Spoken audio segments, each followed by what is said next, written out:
kembali Bapak Ibu Saudara yang dikasihi Tuhan. Mari sama-sama kita siapkan pagi ini hati kita, penyembahan kita yang terbaik buat Tuhan Yesus. Terima kasih Tuhan, terima kasih buat kebaikan Tuhan, buat penyertaan Tuhan dalam hidup kami. Ini kami Tuhan, jemaat-Mu Tuhan, hari ini datang Tuhan, dengan rendah hati kami mau ucapkan syukur kami pagi ini Tuhan. Terima kasih Tuhan Yesus, terima kasih Tuhan. Terima kasih Tuhan Yesus. Mari Bapak Ibu Saudara sama-sama angkat sembahmu pagi ini. Angkat ucapan syukurmu sama Tuhan pagi ini. Terima kasih. Terima kasih Tuhan buat kebaikan-Mu, buat penyertaan-Mu.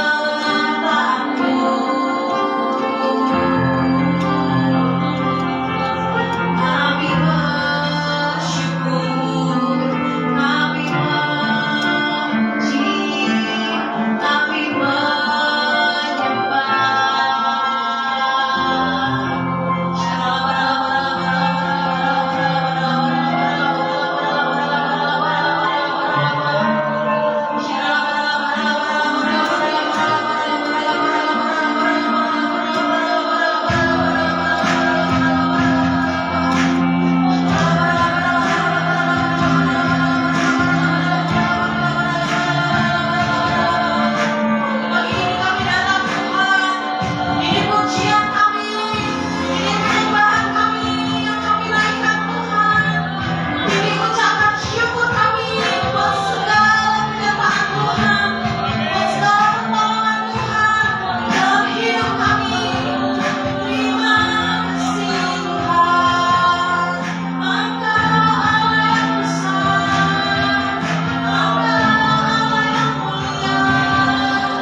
mau bilang bersama Tuhan semuanya boleh ada jalan. Bersama Tuhan kita boleh terima pertolongan, terima penyertaan. Ini seruan kami Tuhan Yesus. Biar apapun keadaan kami hari-hari ini, kami mau boleh berserah terus sama Tuhan. Sebab cuma Tuhan tempat kami berharap. Terima kasih Tuhan Yesus. Terima kasih Tuhan Yesus.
Sukacita lebih lagi, memuji Tuhan lebih lagi pada pagi hari ini. Biar rohmu yang menyala-nyala itu turun atas setiap hari. Terima kasih Tuhan, terima kasih. Yang siap untuk memuji dan menyembah Tuhan lebih lagi. Sama-sama kita katakan, amin. Haleluya. Sebelum kita lebih lagi dalam memuji Tuhan, boleh colek kanan kirinya bilang, mari bersukacita lebih lagi. Haleluya. Kita percaya kita punya Allah yang bangkit dan kita bersorak-sorak. Haleluya.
yang pertama, sebelum kita masuk ke dalam firman Tuhan, mari sama-sama kita siapkan persembahan kita dan mari kita bersatu dalam doa.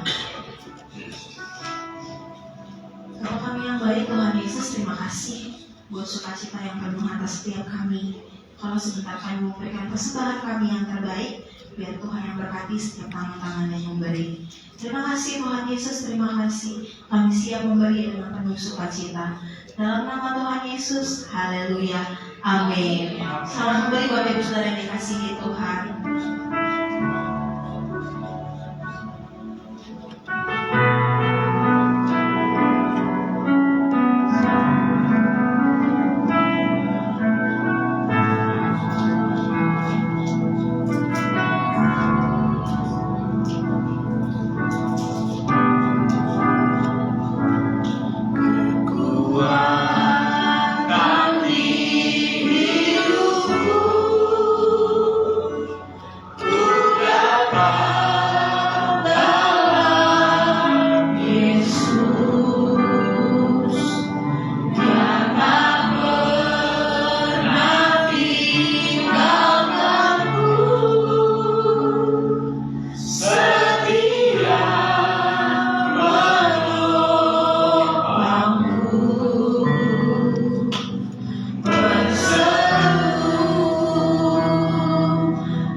kasih Tuhan Yesus. Kami bersyukur buat hati ini. Kami boleh berkumpul di sini. Kami bawa korban syukur kami kepadamu. Terima kasih buat penyertaan-Mu selama seminggu yang kami lewati. Terima kasih buat perlindungan-Mu. Terima kasih buat pemeliharaan-Mu. Kami datang bawa korban syukur kami. Tidak ada yang layak kami berikan selain sembah kami kepadamu Bapa. Kami bawa hati kami kepadamu. Karena masyarakat yang lapar, karena masyarakat yang lapar,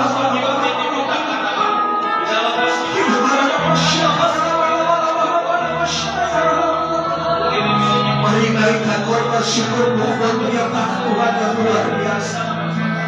Terima kasih, terima kasih, terima kasih. Karena masyarakat yang lapar,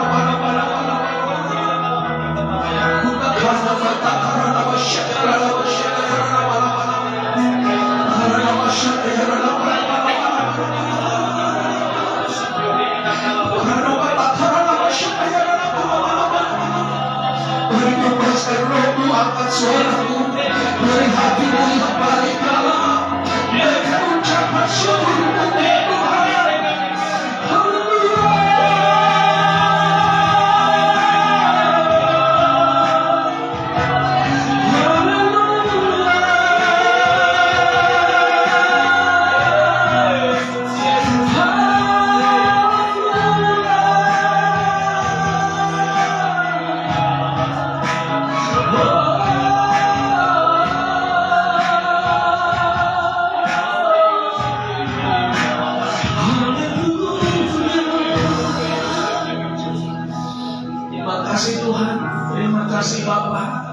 Kami bangga Kau punya Allah yang hidup, Allah yang tidak pernah meninggalkan kami. Pagi hari ini kami datang dengan roh yang menyala-nyala bagi kami. Kami bersuka cita ketika orang mengajak kami ke rumah Tuhan. Kami persiapkan persembahan yang terbaik bagi Engkau, korban syukur yang terbaik bagi Engkau pagi hari ini. Sungguh kami kagum akan Engkau Bapa. Terima kasih buat anugerah-Mu, terima kasih buat kebaikan. Dalam nama Tuhan kami percaya Tuhan hadir di tengah-tengah kami dengan kemuliaan. Kau berkati kami, bicara buat kami pagi hari ini. Dibuka hati kami untuk kebenaran firman. Di dalam nama Tuhan Yesus kami siap mendengarkan, merenungkan firman-Mu. Haleluya, sama-sama katakan amin. Kita kemuliaan Tuhan sampai kita. Silakan duduk. Haleluya, puji Tuhan. Terima kasih atas undangannya Bapak Gembala dan semua jemaat di tempat ini. Saya pertama kali hadir di tempat ini, Bapak Ibu Saudara. Yes. Dan saya sering ke gerejanya di belakang di Pasian Pak Yobi ya, Pak Yobi sering situ.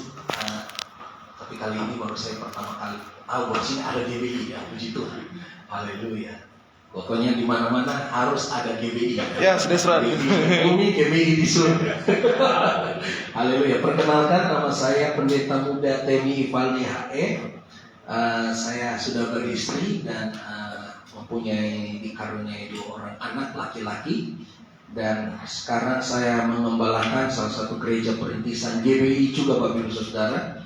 Tapi dalam proses ya. Puji Tuhan, di sini udah mau diresmikan ya. Udah mau bulan Januari nanti ya. Kalau kami dulu prosesnya masih panjang ya. Perintisan kami itu kalau salah tahun ini tahun yang kelima Bapak Ibu Saudara. Tahun yang kelima ya. Tapi it's okay. Kami masih ministry namanya Faith Fighters Ministry. Ya, Faith Petarung Iman ya. Faith Fighters Ministry. Jadi kenapa saya kasih nama ini? Memang nama ini dari Tuhan. Karena waktu kami mulai perintisan waktu COVID ya, kami mulai online Facebook, online di media sosial, dan ternyata banyak orang yang tanya, Pak, ada ibadah offline, dan akhirnya kami buat waktu itu masih COVID. Dan puji Tuhan yang datang ternyata bukan jemaat dari gereja lain, tapi orang-orang yang rata-rata puluhan tahun pun dan tidak pernah ke gereja, Bapak Ibu Saudara. Dan rata-rata orang-orang kaum marginal yang datang ya. Saya melayani mereka ya, orang-orang kaum marginal ya, pemulung-pemulung rata-rata yang datang. Tapi puji Tuhan, apapun yang terjadi, saya mengasihi jiwa-jiwa, saya mengasihi jemaat, dan saya siap mempertaruhkan hidup saya buat mereka. Ya, jadi itulah gereja yang sementara saya mengembalakan, ada di Jakarta Timur juga, Bapak Ibu Saudara, di Raden Inten 2. Nah, Bapak Ibu Saudara, ya, saya punya istri, Pak Miliana. Saya asli Timor, Bapak Ibu Saudara, tapi jemaat saya 90% Horas. Ya. Jadi jemaat saya jemaat di gereja kami 90% orang Batak. Ya, saya sendiri yang Timor, ada orang Ambon, ada orang Manado, ada orang Nias, semua kumpul jadi satu. Jadi kalau kumpul jadi itu, kalau nyanyi malaikat kalah.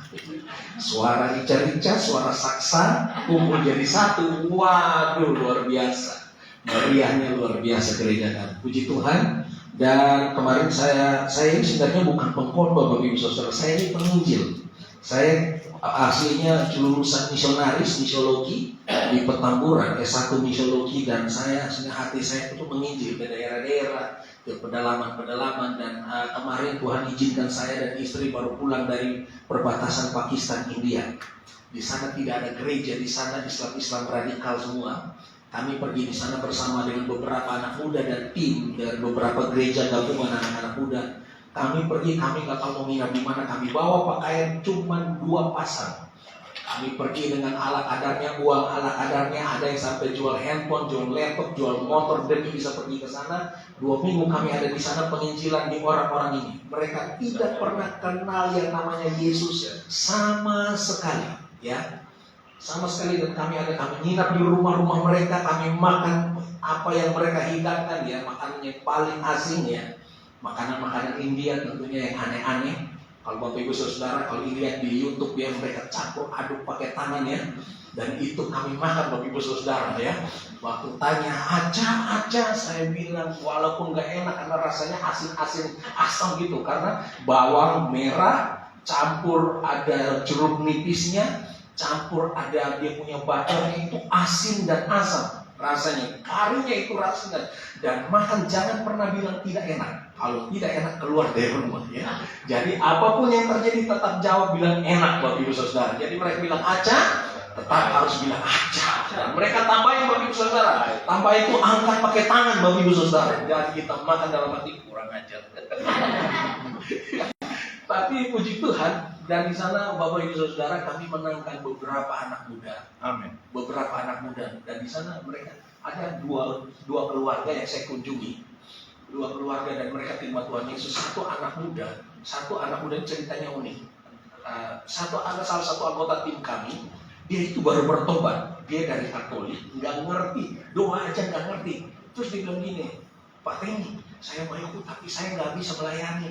Tapi saya punya hati, tapi saya nggak bisa doa. Kamu ikut aja. Akhirnya dia awalnya nggak mau ikut, kami paksa dia ikut. Akhirnya ikut. Sampai di sana dia tuh nggak bisa doa. Dia nggak bisa pelayanan, dia nggak bisa ngapa-ngapain. Dan itu jalan kaki setiap hari itu kita jalan kaki berjam-jam. Hanya Tuhan tolong siapa jiwa yang kami ketemu, siapa jiwa yang kami ketemu. Tuhan tolong pertemukan dengan orang yang tepat, jangan ketemu terorisme, ketemu dengan orang yang tepat.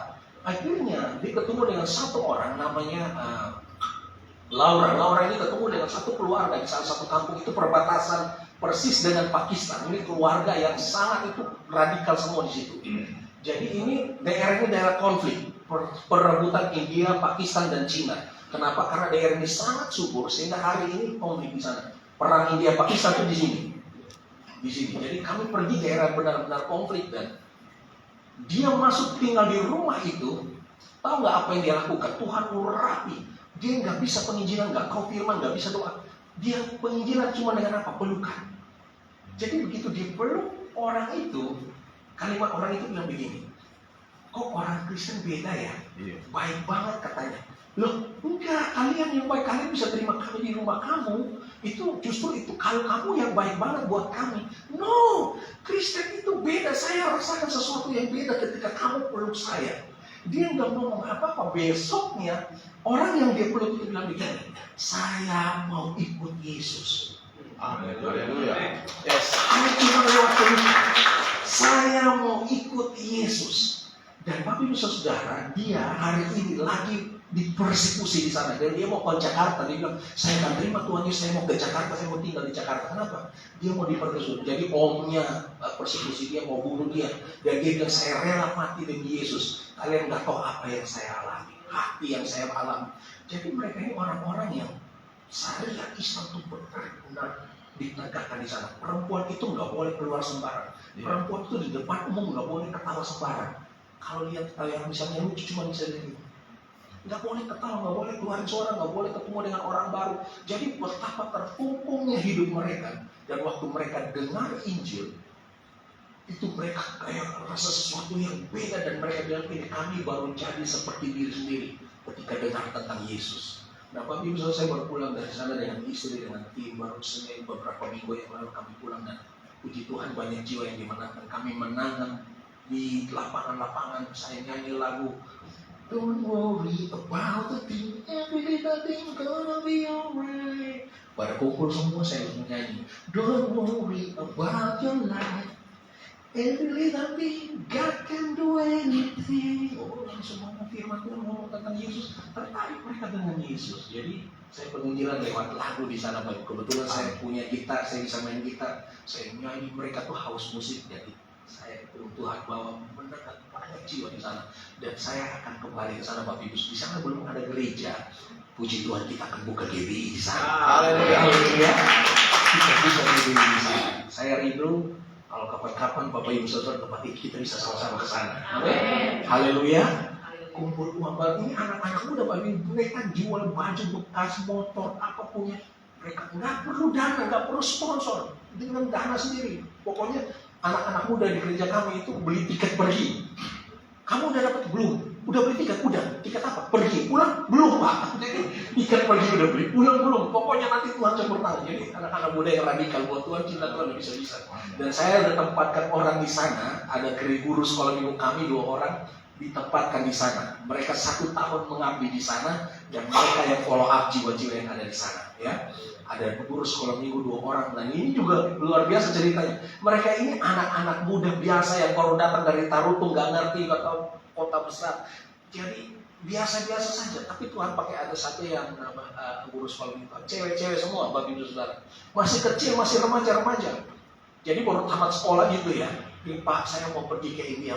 Oh yakin? Ya udah, kita putus ke sana. Tinggal di sana, kontrak rumah di sana, sewa rumah sana. Tahu nggak? Dia layani orang, dia ini kebetulan bisa urut. Jadi dia nggak bisa menginjili orang, dia cuma bisa urut. Satu kali ada orang lumpuh, dia ketemu di pasar. Terus akhirnya diajaklah orang lumpuh ini, diajak mereka ke rumahnya. Biasa orang India begitu, kalau ketemu orang baru, mereka suka ajak ke rumah. Lalu di rumah dia cuma pijat, dia doa dalam nama Yesus, Tuhan urapi dalam. Tiba-tiba orang yang lumpuh ini berjalan. Oh, haleluya. Sejak saat itu mereka jalan keliling rumah satu demi rumah sampai mereka tahu, Pak, kami kewalahan di sini, banyak jiwa yang perlu Tuhan di sini, kami kecapean di sini, Pak.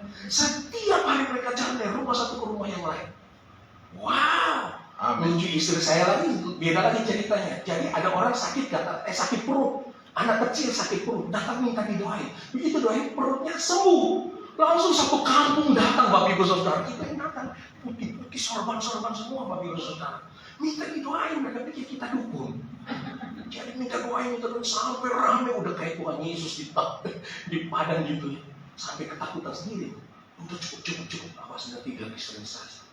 Tapi itulah pekerjaan hari ini, penuaian jiwa sementara terjadi di mana-mana. Dan saya mengatakan gereja Tuhan yang sesungguhnya itu bukan masalah ornamen, bukan masalah gedung yang megah, bukan masalah lighting, bukan masalah musik. Gereja yang sesungguhnya itu diri kita sendiri. Yes, that's right. Come on. Yes. Hari ini Tuhan bukan pakai gedung besar. Tuhan bukan pakai musik yang heboh. Tuhan pakai pribadi-pribadimu yang siap untuk dipakai Tuhan. Amin. Dan dari tadi saya di sini jujur saya nangis. Saya rasa hadirat Tuhan di sini. Kenapa? Kita ini datang ke sini. Tuhan nggak cari ini. Tuhan nggak cari ini. Tuhan cari kita. Haleluya. Ketika kita datang, satu orang datang, dua orang datang, kita bawa api dari rumah kita. Api itu kita gabungkan jadi satu lewat penyembahan itu naik di hadapan Tuhan sebagai dupa yang harum di hadapannya. Amin. Dan itu berkenan di hadapan Tuhan. Amin. Sekarang kan gereja-gereja udah mulai akil balik, mulai apa ya? Kiblatnya udah ke gereja-gereja besar. Kalau nggak ada lighting bukan gereja, ya kan? Ya tuh. Kalau nggak ada musik yang keren bukan gereja. No. Di Nigeria hari ini persekusi umat Kristen, sehari ribuan orang meninggal, tapi mereka tetap ibadah. Di sana nggak ada gitar, di sana nggak ada musik, nggak ada keyboard, tapi mereka nyanyi menyembah Tuhan di sana. Haleluya. Itulah gereja. Amin. That's right. Haleluya. Haleluya. Hari ini kita exciting dengan Tuhan, bukan masalah jumlah, bukan masalah gedung yang megah, tapi karena hati kita yang datang kepada Tuhan dengan satu yang berbeda. Maka ketika seorang yang sakit pendarahan 15 tahun disentuh Tuhan Yesus, lalu Tuhan Yesus bilang begini, siapa yang menyentuh aku? Murid-murid bilang begini, guru, ribuan orang datang di sini dan semua menyentuh kau. Lalu kau bertanya, siapa yang menyentuh kau? Banyak orang menyentuh kau, tapi Tuhan Yesus bilang begini, ya semua orang menyentuh aku, tapi satu yang sentuh aku ini berbeda. Iya, betul. Kalau kau datang dengan hati yang sungguh-sungguh membutuhkan Tuhan, menyadari keberadaan Tuhan dalam hidupmu, Senin, Selasa, Rabu, Jumat, Sabtu, hari Minggu kau datang dengan hati yang sama, kau butuh Tuhan, maka sentuhanmu berbeda. Amin. Haleluya. Amin. That's right. Bapak Ibu Saudara, kita akan bahas tentang jangan sia-siakan anugerah Tuhan dalam hidup. Amin. Jangan sia-siakan anugerah Tuhan dalam hidupmu. Oke, kita baca ayatnya dalam Yohanes pasal 15 ayat 16 sampai. Saya boleh turun di bawah? Boleh, biar saya juga bisa lihat. Ya, takut saya kadang-kadang nggak nyambung sama ini ya. Ya, boleh. Baik, terima kasih. Kita baca sama-sama Yohanes 15 ayat 16 dan 17. 1, 2, 3. Bukan kamu yang memilih aku, tetapi akulah yang memilih kamu. Dan aku telah menetapkan kamu supaya kamu pergi dan menghasilkan buah, dan buahmu itu tetap, supaya apa yang kamu minta kepada Bapa dalam namaku diberikannya kepadamu. Bapak Ibu Saudara-saudara, hari-hari ini banyak orang menjadi suam-suam kuku. Ibadah biasa-biasa aja, rutinitas datang ke gereja, lalu merasa seperti seolah-olah sudah berbuat sesuatu yang lebih buat Tuhan.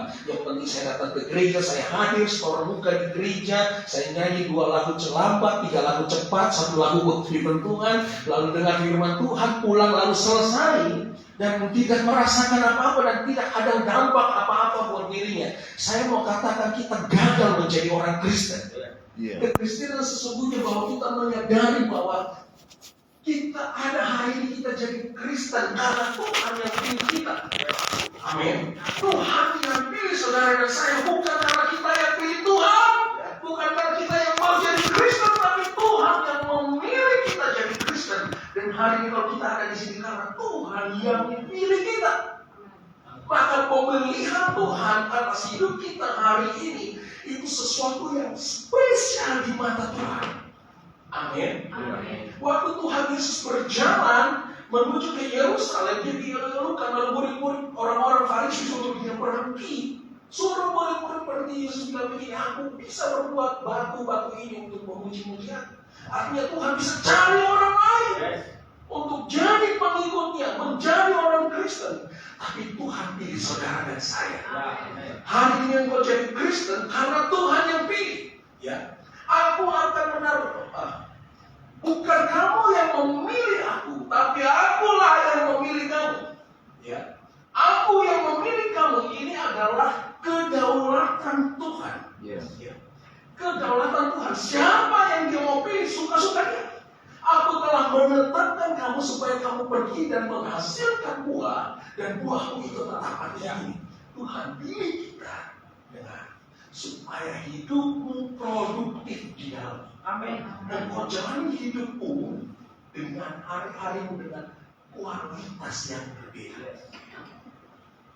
Tuhan pilih kau supaya hidupmu jangan jadi sia-sia, tapi Tuhan pilih hidup kita supaya kita produktif. Amin. Kita produktif. Nah, pemilihan Tuhan itu bukan karena kebaikan kita. Gak ada sumbangsi apapun dari kita untuk membuat Tuhan tergerak untuk memilih saudara dan saya. Gak ada sumbangsi apapun. Maka kekristenan, iman kekristenan berbeda dengan agama-agama yang lain. Agama-agama yang lain mengajarkan tentang amal ibadah mereka. Itu yang menentukan keselamatan. Tapi kekristenan, keselamatan itu adalah anugerah Tuhan. Pemilihan Tuhan atas diri kita itu karena anugerah Tuhan. Next, firman Tuhan selanjutnya. Ya, Roma 9 berkata begini. Sebab Ia berfirman kepada Musa, aku akan menaruh apa?